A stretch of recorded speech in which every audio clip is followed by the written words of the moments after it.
no Evangelho de João 7,37, onde Jesus, ele está falando justamente a respeito do enchimento do Espírito Santo. Como você recebe o Espírito Santo, como que você se torna alguém cheio. Então diz assim a palavra do Senhor: no último dia, o grande dia da festa, levantou-se Jesus e exclamou: se alguém tem sede, venha a mim e beba. Quem crer em mim, como diz a Escritura, do seu interior fluirão rios de águas vivas. Isso ele disse com respeito ao Espírito que havia de receber os que neles crescem. Veja, irmãos, aqui é uma promessa bíblica. Você sabe, nós vivemos num mundo onde as pessoas estão sedentas pelas coisas. As pessoas estão buscando resposta, as pessoas estão buscando significados para as suas vidas, as pessoas estão buscando propósito para a vida delas. E eu quero dizer que isso é algo que o mundo não tem a oferecer, mas nós podemos, porque a promessa é que do nosso interior fluirão rios de águas vivas. Você sabe o que é isso? Você sabe o que isso significa, irmão? Não está falando no sentido literal que você vai começar a fluir água literal, mas fala que de você vai começar a fluir vida. Sabe, as pessoas vão, onde você passar, vai ser um rio de vida. Onde o lugar estiver morto, você vai trazer vida, irmão. Sabe, não importa onde você passar, e deixa eu dizer, essa é a vida que atrai as pessoas. Essa é a vida que olha para você e fala: olha, eu não sei o que tem em você, mas eu quero saber, mas eu quero viver aquilo que você vive. Sabe, esse é o testemunho da igreja dos últimos tempos, irmãos. Sabe, uma igreja que vive de forma natural não tem testemunho.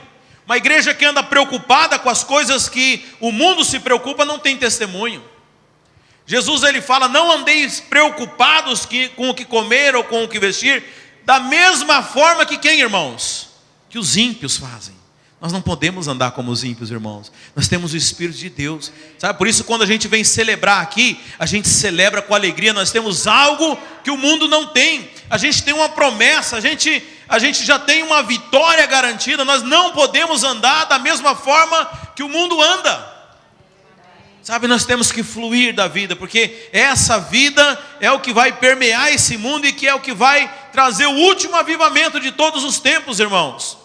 Sabe, então é importante que você entenda o que o Senhor Jesus está falando aqui no verso 37. Porque Ele está dando para você, Ele está te dizendo como é que vai fluir rios de águas vivas de você. Então a primeira coisa, nós falamos aqui semana passada, Jesus ele diz assim: se alguém tem sede, venha a mim e beba. A primeira coisa que nós precisamos, os irmãos se lembram? É ter sede. Sabe, nós precisamos ter sede, irmãos. Nós precisamos ser o povo sedento. Sedento do que, irmãos? Nós não estamos falando de água aqui. Você sabe aquela conversa que Jesus tem com aquela mulher no poço de Betesda ao meio-dia? Quem conhece essa passagem? E Jesus ele pede água para a mulher, e a mulher responde outra coisa, e aí Jesus fala: não é dessa água, a água que eu te der você nunca mais vai ter sede. E no fim fala de água, ninguém toma água. Vocês sabiam disso? Acaba aquilo lá e ninguém tomou água, porque Jesus não está falando da água natural, irmãos. Jesus está falando da água viva. Sabe, então veja, aqui fala de sede. Falar de sede nos fala de um coração sedento pelas coisas de Deus. E sabe, durante muito tempo eu orava a Deus: Senhor, eu quero ter sede, eu quero ter fome pelas tuas coisas. Eu sei que tem mais, Deus, ainda não sinto que está fluindo o suficiente, e eu quero ter fome e sede. Sabe o que acontecia, gente? Nada. E aí uma vez, meditando sobre essa palavra, o Senhor me mostrou, falou: olha, sede todo mundo tem, irmãos. Todo mundo tem sede, porque você tem sede. Então você já vem no seu pacote base. Todo mundo tem sede de Deus. O problema é o que? Você não está saciando ela em mim. Sabe, nós aprendemos a nos distrair, a saciar a nossa sede com outras coisas. Eu sou alguém que sou desse jeito, irmãos. Eu sacio minha sede com Coca-Cola. Os irmãos sabem disso, do que eu estou falando. Mas veja, e da mesma forma, você às vezes está tomando o líquido errado. Sabe, você tem sede. O problema é que antes de você canalizar essa sede para as coisas de Deus, você está utilizando outras coisas para saciar a tua sede. Sabe, antes de você saciar suas necessidades de satisfação, alegria, propósito, você está canalizando para outras coisas. Sabe, todo mundo, por exemplo, tem sede de propósito. Sabe, um ser humano que não tem um propósito, ele é um walking dead, ele é um zumbi andando na rua, ele não tem valor, ele não tem sentido. Agora, como que as pessoas naturalmente saciam essa sede? Ela arruma um partido político, ela arruma um time de futebol, ela arruma uma causa social, uma causa humanitária, e aí ela começa a ter o que, irmãos? Um senso de propósito. Pergunto para você, é para isso que Deus criou isso nela? Não, Deus criou essa sede para que fosse satisfeito nele. Mas sabe, irmãos, nós somos especialistas em arrumar outras coisas para colocar no lugar. Aliás, o mundo ele te oferece isso. O mundo ele já te oferece um cardápio de coisas justamente para que você não vá lá na fonte. Sabe qual que é o problema disso? Você nunca vai saciar essa sede, porque você está tentando saciar a sede com outras coisas. Ok, pastor, eu já entendi, eu vim cheio de outras coisas, como é que eu me esvazio? Você sabe, se eu falar para você assim, olha, eu quero derramar do meu óleo aqui, vou derramar, vinho já é uma bênção, né? Mas eu quero derramar na sua vida hoje. Se Jesus falasse assim, existe um óleo fresco aqui nessa manhã, eu quero derramar sobre a sua vida. Quantos querem? Mas tem uma coisa, irmãos, se for derramar um óleo nessa garrafa aqui, o que acontece, irmãos? Não vai entrar, porque já está cheio. Você sabe, muitas vezes a gente quer a presença, a gente quer pular igual a Neide aqui na frente, e quer receber a unção. A gente tenta até ensaiar uns pulinhos, mas o negócio não avança. Mas por quê, irmãos? Porque talvez você esteja cheio de outros líquidos. Sabe, então o primeiro passo para você ser cheio do Espírito de Deus, cheio da presença e da unção, é você se esvaziar. Sabe, esse processo de esvaziar, a gente chama de processo de quebrantamento, é um processo de rendição, porque você sabe por que todo culto ele começa com louvor? Aliás, a piadinha, né, não sei quem os irmãos são da antiga aqui, o louvor diz que era para esperar os atrasados chegar, né? Aí diz que o pastor falou, canta mais um corinho aí que ainda não chegou todo mundo, né? Graças a Deus que Deus restaurou a adoração na sua igreja. Amém? Nós não estamos cantando corinho aqui para ninguém chegar, não. O único que tem que chegar é Jesus. Sabe, mas ao louvor, a Bíblia fala que nós devemos entrar nos átrios do Senhor com hinos, com cânticos, porque, irmãos, é rendição. Nós entramos declarando a grandeza do Senhor. Sabe, nós precisamos ter esse contemplar. A Bíblia fala do contemplar, que nós somos transformados quando nós contemplamos, sabe? Falta para a nossa geração contemplação. Contemplação é esvaziar-se, é quebrantamento, sabe? Nós precisamos contemplar ao Senhor nas Escrituras, nós precisamos contemplar a bondade de Deus, é uma forma de quebrantamento também, irmãos.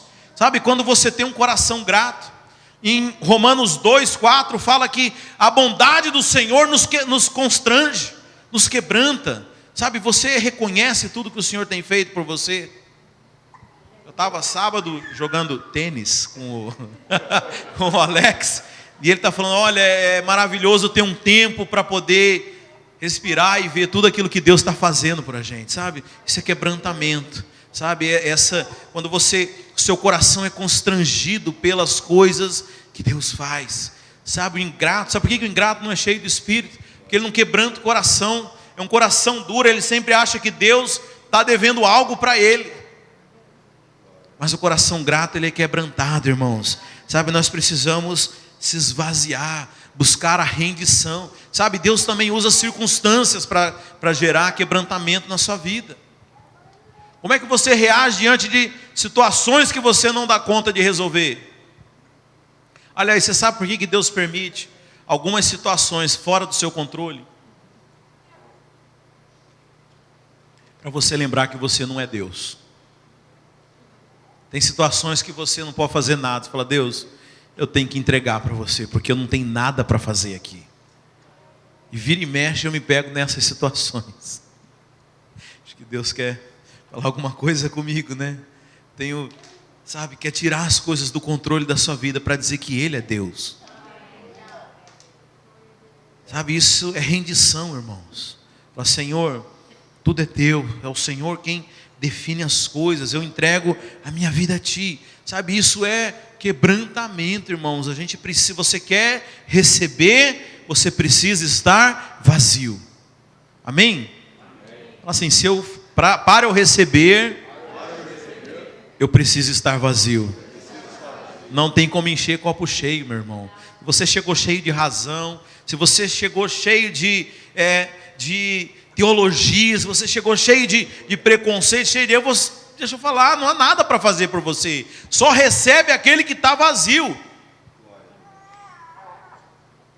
Nós precisamos nos esvaziar do mundo para sermos cheios de Deus. Então veja, sede, aquele que tem sede. Deus quer saciar as suas necessidades. Deus quer saciar as suas emoções. Deus quer saciar o seu emocional. Deus quer saciar o seu casamento. Então veja, beba da fonte certa, vá buscar nos lugares certos e esvazie-se daquilo que o mundo tem colocado, para que Deus possa encher do óleo dele. Amém, meus irmãos? Mas há uma outra coisa aqui muito importante também. Esse primeiro nós falamos domingo passado, eu estou só lembrando você. Se alguém tem sede, venha a mim e beba. Há uma outra coisa que ia ser feita, irmãos. Jesus fala, venha a mim e beba. Eu estava conversando, não lembro agora que irmão que era. Falei, olha irmão, eu posso colocar um banquete aqui, mas eu não posso comer por você. Essa parte é você quem tem que fazer. Irmãos, e eu dou glória a Deus porque nós como um todo, como uma igreja, temos sido um lugar onde tem servido alimento espiritual. Mas deixa eu dizer, ninguém pode comer no seu lugar. Isso é o que você precisa fazer. É você quem precisa ir até Jesus e levantar. Deixa eu perguntar, Jesus não podia ir lá e servir na boca, mas ele falou diferente. Ele falou, não, se você quiser, você venha e beba. Irmãos, eu quero dizer que nada na Bíblia é passividade. Nada na Bíblia é passividade. A Bíblia fala, aquele que bate na porta, a porta se abre. Aquele que busca, ele encontra. Nós vivemos num tempo onde as coisas costumam vir até nós, né? Tem gente até que defende agora a igreja online, para não precisar nem sair de casa. Mas há um preço para você encontrar. Veja, eu não estou falando de salvação, eu estou falando de intimidade. Eu estou falando de um tesouro escondido. Existem coisas que Deus, Ele permite que você busque a Ele para você receber. Por quê, pastor? Não sei, para saber realmente quem quer. Existem coisas que são privilégios daqueles que buscam, daqueles que realmente fazem merecer. Você não vai permitir a qualquer pessoa, por exemplo, ir na sua casa e fazer o que quiser. Isso é um privilégio de algumas pessoas, com quem você desenvolveu amizade, quando você desenvolveu intimidade. Da mesma forma com Deus, há um lugar onde você desfruta de um nível maior de intimidade e de conhecimento de Deus. Jesus fala, Deus, Ele não tem acepção de pessoas, Ele ama todos por igual. Mas deixa eu dizer, Deus não tem filhos preferidos, mas tem filhos que o preferem mais do que os outros. Eu gosto daquela parábola do filho pródigo, quem conhece? Os dois irmãos, um chega para o pai e fala, olha pai, me dá minha parte da herança, deixa eu ir embora daqui. E ele sai e vai gastar aquele dinheiro. Veja, aquele pai nunca deixou de amar os dois filhos. E a hora que o filho pródigo voltou, ele recebeu e ainda deu uma festa.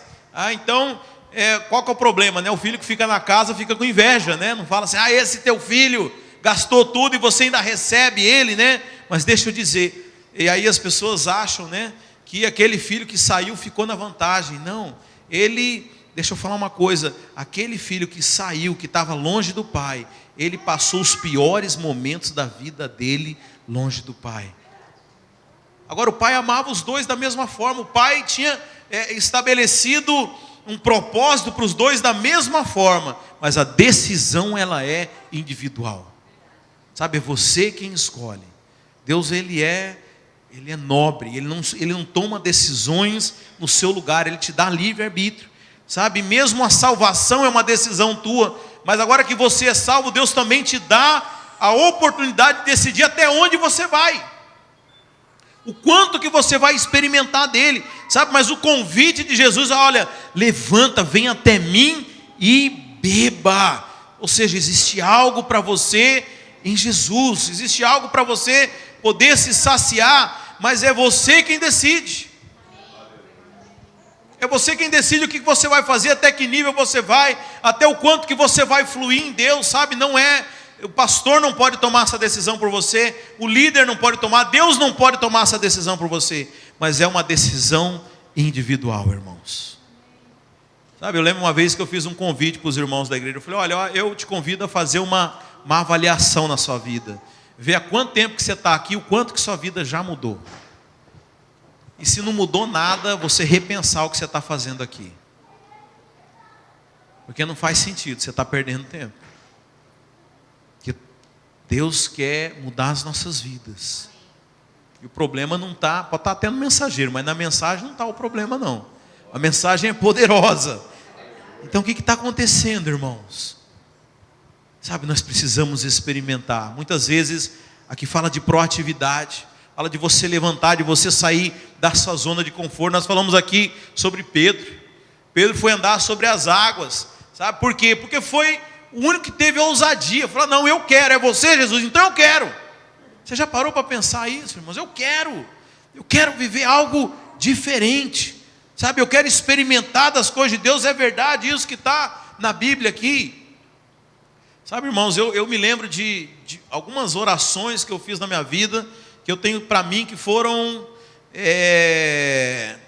game changers, né? Foram assim, divisores de água na minha vida. E uma delas foi a seguinte: eu falei: olha, eu quero viver tudo que está na Bíblia.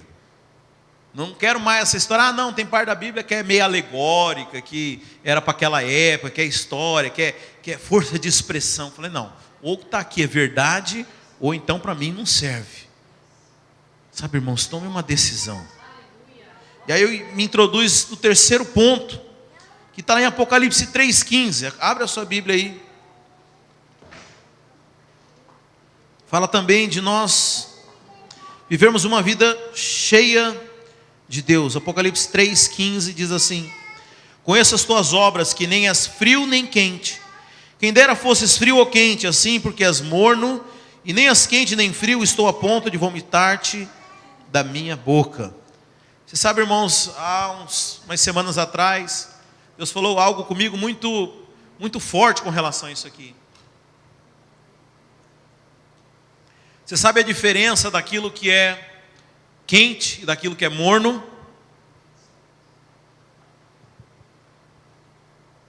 É apenas a intensidade. O morno, ele está fazendo tudo certo, mas não na mesma intensidade. A única diferença, a água é a mesma, mas o que muda na mornidão para aquilo que é quente é apenas a intensidade.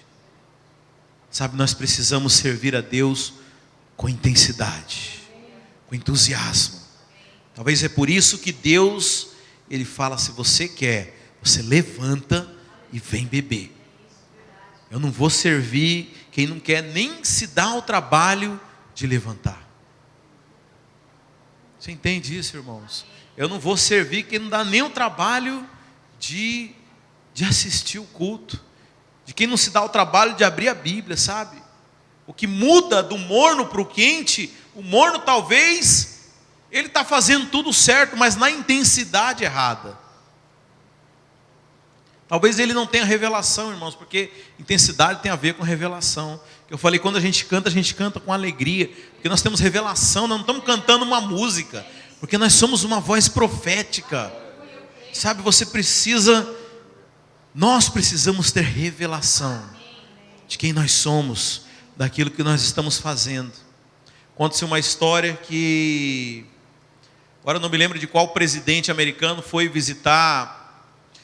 Você sabe, um dos projetos mais caros que o governo americano já gastou na NASA era o projeto de colocar o homem na Lua, né? Eu não lembro qual que era o presidente na época, mas ele foi visitar as instalações da NASA e ele encontrou um rapaz varrendo, passando uma vassoura no chão. E ele falou: qual que é o que você faz aqui, né? Ele falou assim: eu estou ajudando a enviar o homem para a lua. Você sabe, eu quero dizer que se há algo pequeno é porque você ainda não contemplou aquilo que nós estamos fazendo. A igreja é o maior empreendimento de todo o universo, irmãos. A Bíblia fala que o mundo e a sua vaidade passam, mas aquele que faz a vontade do Senhor permanece para sempre, irmão. Deixa eu dizer, se você não entendeu isso, é melhor você começar a entender, porque o que nós estamos fazendo aqui é eterno, irmãos. Nós estamos construindo um reino eterno, nós estamos anunciando um reino eterno, irmãos. Quantas vezes a gente tem ousadia para falar das coisas do mundo, ousadia para defender um posicionamento político, ousadia para debater alguma ideia, mas nós não temos ousadia para falar do reino de Deus. Deixa eu dizer, nós somos embaixadores desse reino, irmãos. Nós somos escolhidos, feitos sacerdócio real. Nós somos a nação eleita, o povo escolhido de Deus. E não é só para essa vida não, irmãos. Lá em Efésios 2 fala que nós somos escolhidos para Deus mostrar para os séculos vindouros a sua bondade. Você está me entendendo? Deus escolheu a mim e a você para mostrar para o universo quanto Ele é bom. Sabe, nós precisamos de intensidade, precisamos viver o evangelho completo. Não é o evangelho de domingo, não é o evangelho somente quando a gente para escutar uma palavra, mas nós precisamos viver extraordinariamente nessa vida. Lembra que eu falei, irmãos, o que é extraordinário para o homem é o natural para Deus. Sabe em qual mundo que você vive? Em qual mundo que você vive? Você vive no mundo natural ou você vive no mundo do Espírito? De qual reino você pertence?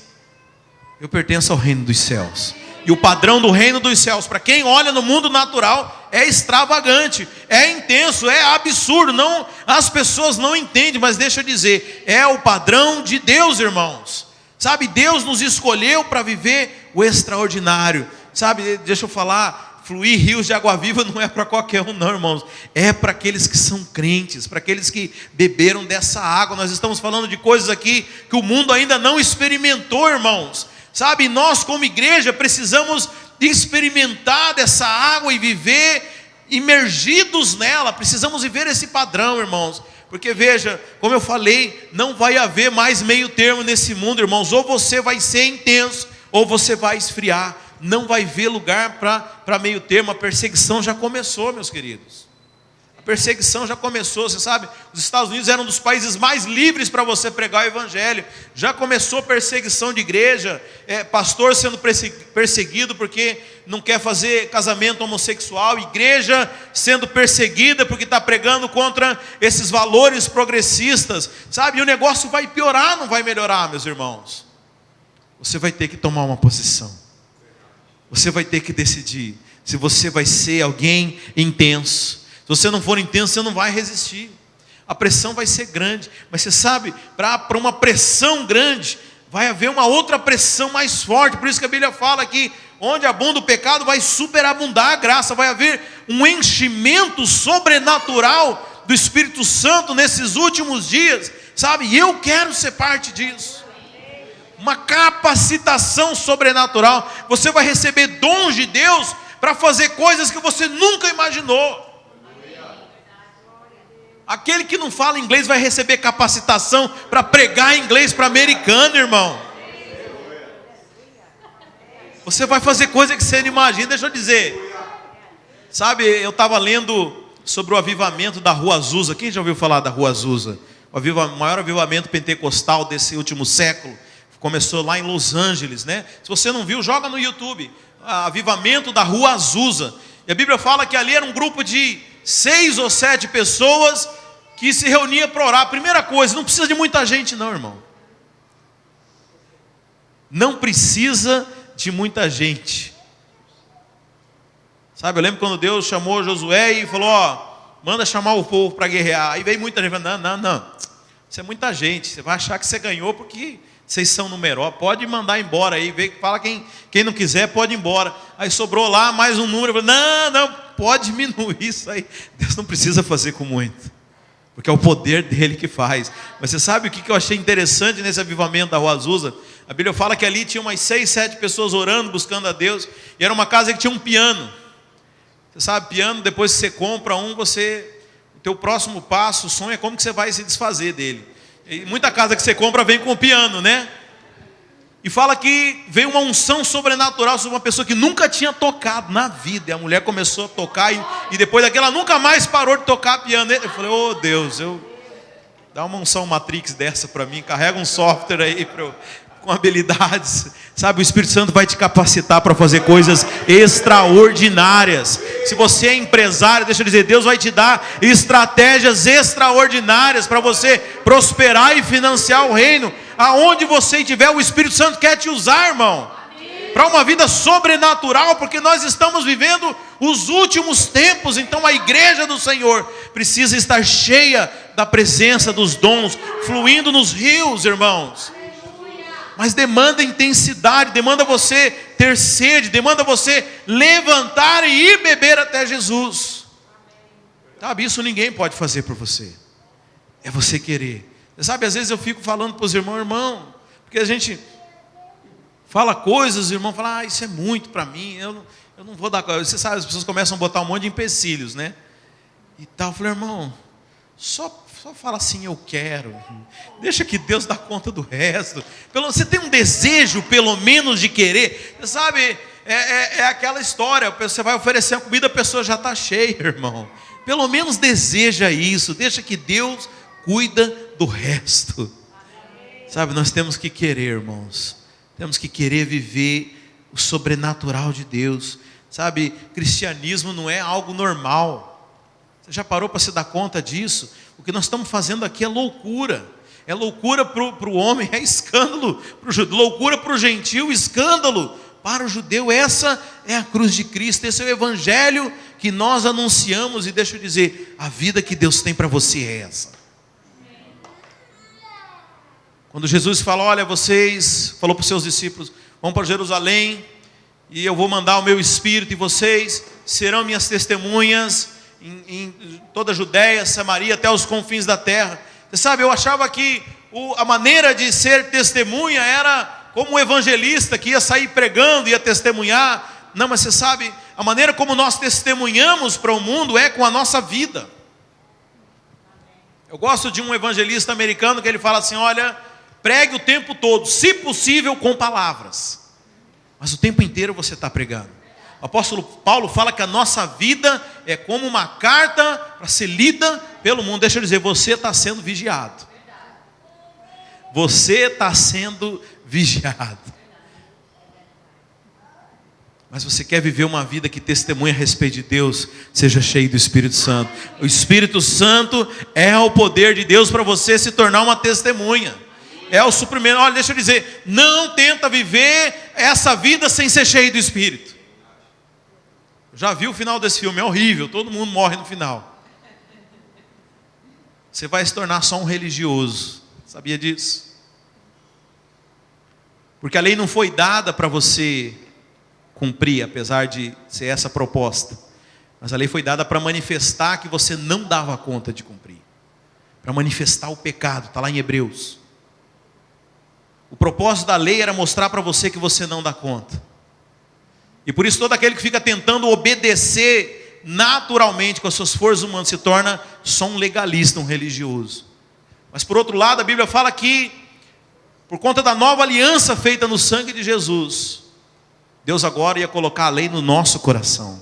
Ele faz isso na presença do Espírito Santo. Quando Deus coloca o Espírito Santo em você, e agora você não precisa de leis exteriores. O Espírito Santo te constrange a toda a justiça. Sabe, você tem uma nova natureza, você é uma nova criatura recriada, e você faz as coisas espontaneamente.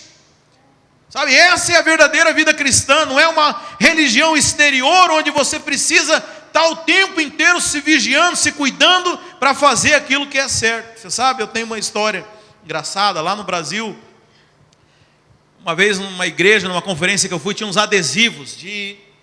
Sim, né? Jesus, algumas coisas. Eu comprei um adesivo para pôr meu carro, né? Propriedade de Jesus. Eu preguei aquele adesivão bonito lá na para-choque do carro, né? Mas eu tinha uns problemas, ainda era meio esquentado no trânsito, buzinava, dava umas cortadas no pessoal. Estava no processo, irmãos. E eu um dia me revoltei tanto. Eu falei, eu estou dando um péssimo testemunho. Você sabe onde que esse adesivo tinha que estar? Tinha que estar aqui no meu volante. Eu catei o adesivo lá atrás do carro e botei para eu lembrar que eu era crente. Agora deixa eu dizer, que natureza é essa? Você tem que estar o tempo inteiro sendo lembrado daquilo que você é. Você já viu algum homem que vai no banheiro e entra no feminino? Opa, lembrei que eu sou homem, eu não posso estar aqui. Não existe, é a natureza, é a identidade. Você está me entendendo, irmãos? As leis exteriores, elas não forjam a sua identidade, mas Deus te coloca uma nova natureza. O Espírito Santo te dá uma natureza. Você não precisa ser lembrado exteriormente de quem você é. Você pratica a justiça porque é a sua natureza. Você pratica a lei porque é a sua natureza, irmãos. Sabe, eu quero dizer que isso que é impossível para o homem, tá assim, fala, é impossível, fala assim.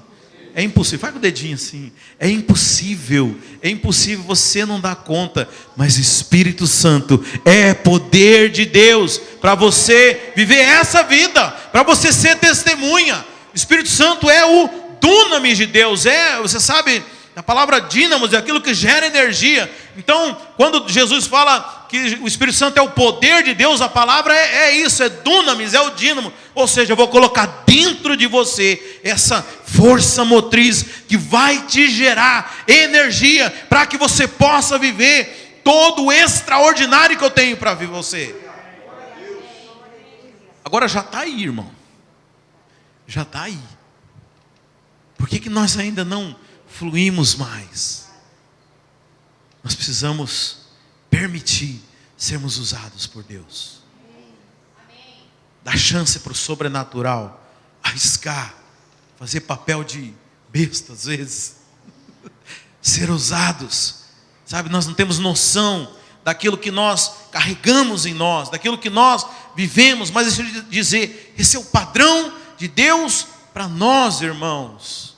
Como igreja, se o mundo ainda não está vendo os sinais, se o mundo não está vendo ainda os milagres da sua igreja, por quê, irmãos? Porque nós ainda não estamos imergidos, porque ainda não estamos fluindo esses rios de águas vivas dentro de nós. Levante e beba. Levante e beba. Sacie, beba dessa água. Aquele que beber dessa água jamais terá sede, irmãos. Sabe, Deus quer ser a sua fonte de satisfação. E depois de te satisfazer, Ele vai te usar para começar a satisfazer a sede de outras pessoas. A sede de respostas. Esse mundo tem sede, irmãos. Esse mundo tem sede e não sabe aonde beber. Você é a resposta para o mundo.